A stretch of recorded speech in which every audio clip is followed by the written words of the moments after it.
राज्यों की जंग में आपका स्वागत है। झारखंड विधानसभा चुनाव के दूसरे चरण में कल 38 विधानसभा सीटों के लिए मतदान होना है। जिन राजनेताओं का भविष्य तय होना है उसमें बरहेट सीट से मुख्यमंत्री हेमंत सोरेन, गांडेय सीट से कल्पना सोरेन उनकी पत्नी, धनवार सीट से बाबूलाल मरांडी, सिल्ली से सुदेश महतो और जामताड़ा से सीता सोरेन और दुमका से बसंत सोरेन जैसे दिग्गज शामिल हैं। लेकिन झारखंड में क्या मुद्दे छाए रहे, इन पर भी बात करेंगे। अखिलेश, तो क्या क्या मुद्दे थे जिन पर झारखंड में इस बार जबरदस्त चुनाव प्रचार अभियान देखने को मिला है?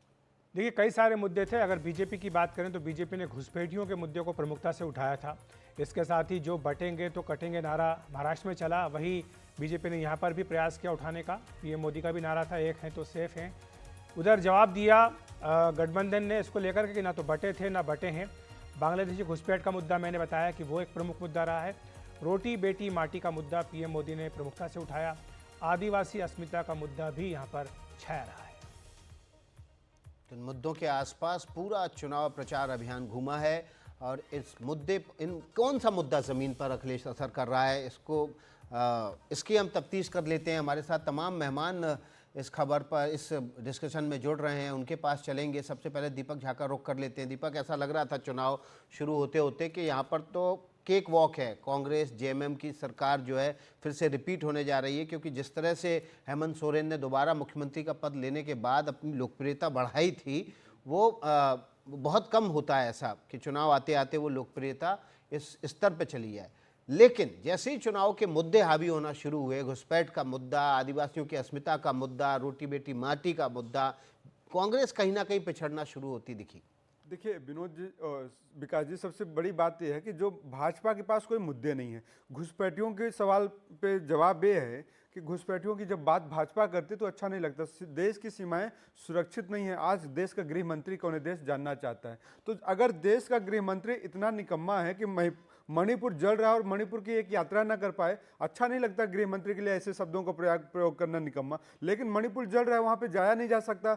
मोदी जी पूरी दुनिया का भ्रमण कराते हैं लेकिन मणिपुर पे मौन हो जाते हैं। तो जो मौन धारणा कर लेते हैं कुछ देश के मुद्दों पे, लेकिन घुसपैठियों के मुद्दे पे, क्योंकि घुसपैठिए ही भाजपा के वोटर हैं, घुसपैठिए ही इनकी कायाकलाप है, कार्यशैली। अगर देश में घुसपैठिए ना हो तो भाजपा को वोट कौन देगा? तो एक खुद ही उसको बाहर नहीं करना चाहते। और आज आप खुद बताइए, झारखंड के अंदर घुसपैठिए कहां से आ रहे हैं? बांग्लादेश को तो भारत ने 112 गांव लौटा दिए और बदले में कितने गांव मिले? तो भाजपा ने सरेंडर कर दिया। हमने पहले ही कहा कि हमने तो बांट दिया था, पाकिस्तान के 2 टुकड़े कर दिए थे। लेकिन भाजपा वो पार्टी है जो देश के अंदर लोगों को बांट रही है, और इसका सबसे बड़ा सबूत है लोगों की पार्टियों को भी तोड़े। बिहार में इन्होंने पार्टी को बांट दिया, चिराग पासवान को। महाराष्ट्र में इन्होंने शिवसेना को बांट दिया, अजित पवार को बांट दिया, और झारखंड में इन्होंने चंपाई को बांट दिया, सोरेन को बांट दिया। तो बांटने का काम सिर्फ और सिर्फ भाजपा का है। महाराष्ट्र की जनता, झारखंड की जनता देश को समझ रही है कि मोदी जी के जुमलों से अब काम चलने वाला नहीं है। झारखंड में जो हेमंत सोरेन जी, उन्होंने आदिवासियों के लिए, वहाँ की जनजातियों के लिए, वहाँ के लोगों के लिए बहुत ढेर सारे अनेक काम किए हैं, जिसका परिणाम आप देखें कि पहली बार कोई एक ऐसा मुख्यमंत्री बनेगा जो दोबारा रिपीट होने जा रहा है झारखंड। ठीक है अजय जी, आप इसका जवाब देना चाहेंगे कि घुसपैठ कोई मुद्दा नहीं है, और अगर कोई मुद्दा है भी तो ये इसमें केंद्र सरकार की नाकामी है, क्योंकि घुसपैठ अगर हो रही तो फिर केंद्र सरकार क्या कर रही है? एक समानता है, पहले एक समानता बता देता हूँ। कर्नाटका एक ऐसा प्रदेश है जहाँ का मुख्यमंत्री अपनी पत्नी के नाम से ज़मीन लेता है, हंगामा मचती है तो उसको ज़मीन वापस लौटानी पड़ती है। ये कर्नाटका के मुख्यमंत्री हैं। झारखंड का मुख्यमंत्री है, वो माइनिंग लीज ही अपने नाम पर अलॉट कर लेता है खुद से, बाद में हंगामा मचता है तो उनको भी लौटानी पड़ती है। ये है इनका working model of governance. CA-NRC में कौन विरोध करने आया था, जरा आप लोग बताइए। CA-NRC का विरोध कौन कर रहा था? यही लोग कर रहे थे, और इनके भाईजान लोग कर रहे थे जो बाहर से घुसपैठिए आए हुए हैं। घुसपैठिए आते हैं, हमारे बंगाल की सीमा मान्यवर 3470 किलोमीटर है, उस पर फेंसिंग नहीं है। लेकिन घुसपैठिए जब आते हैं पश्चिम बंगाल में और उनको आधार कार्ड देके, उनको वोटर आई कार्ड देके उनको बसा लिया जाता है, सरकारी योजनाओं का लाभ दिया जाने लगता है, और फिर उनको झारखंड भेजा जाता है, यहाँ तक कि हैदराबाद तक जाते हैं, जम्मू कश्मीर तक चले भेजा जाता है। तो ये होता है प्लान्ड इंट्रूशन जो आप करवाते हैं, इसके लिए आप दोषी हैं। अरे और तो छोड़ दीजिए, आपके प्रदेश अध्यक्ष जम्मू कश्मीर के झारखंड में क्या बोल रहे थे, भाई फ्री सिलेंडर आए देंगे हम, 400 रुपये में सिलेंडर देंगे, सबको देंगे। आदिवासियों को, गैर आदिवासियों को, हिंदू को, मुस्लिम को, घुसपैठियों को भी सिलेंडर देंगे। ये तो आपके अध्यक्ष कह रहे थे, हम नहीं कह रहे थे। तो ये आपका ट्रैक रिकॉर्ड है। और झारखंड में आज पूरी डेमोग्राफी बदलने से वहां की आदिवासी संस्कृति खतरे में पड़ गई है। 43% पॉपुलेशन थी संथाल परगना में, वो घट के 28% पे आ बात गई। पूरी कर लेने दीजिए। कैसे हो गया आपको ये? उन्होंने टोका नहीं। बयान गलत दिया सर, गलत बयान है। किसी हमारे अध्यक्ष ने, किसी बड़े नेता ने बयान 43 नहीं से दिया। 28% आ गई आदिवासी आबादी। कैसे हो गया ये? आप ये देखिए, इनके मंत्री हैं, कांग्रेस के मंत्री, 300 करोड़ रुपए घर से निकल जाते हैं। कहां से आता है? धीरज साहू के पास 350 करोड़। अरे नोट गिनने क्या, नोट गिनने की फैक्ट्री बनाई हुई है झारखंड को। जिस प्रदेश को जाते हैं चूस लेते हैं उसको गुठलियों से, आम की तरह चूस के फेंक देते हैं।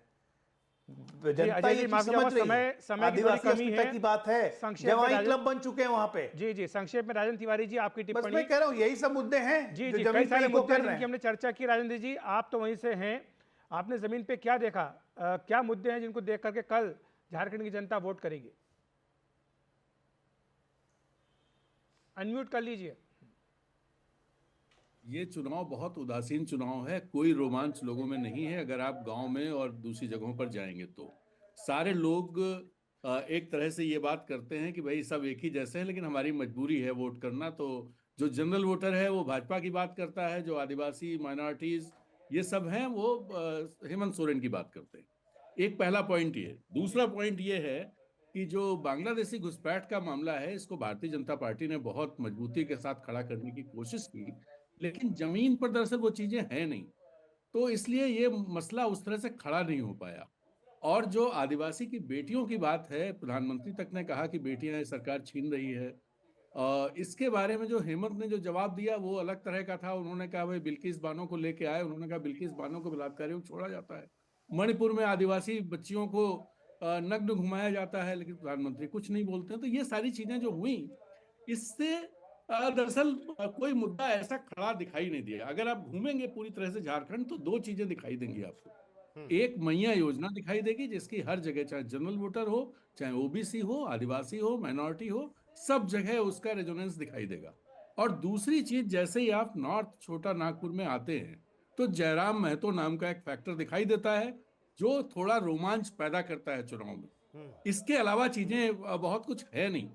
तो एक तो ये बात है। दूसरा ये जी, आप कुछ कह रहे हैं। समय की कमी है, माफ कीजिएगा आप।